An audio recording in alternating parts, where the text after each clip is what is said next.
Well, I had to tell you what happened.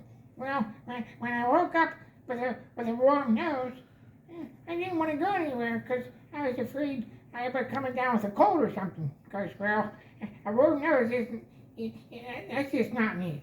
So, anyhow, there I was sitting looking out the window, and here I saw across the pasture. Could it be? Was that Charlie Horse? Ah, it was Charlie Horse. He was coming over to see me. Oh, he's such a good friend. Well, I couldn't go outside and play, but I told him that as soon as my nose got a little bit colder, I would come and visit. So, well, he's such a good friend. You have a good day. Okay, bye.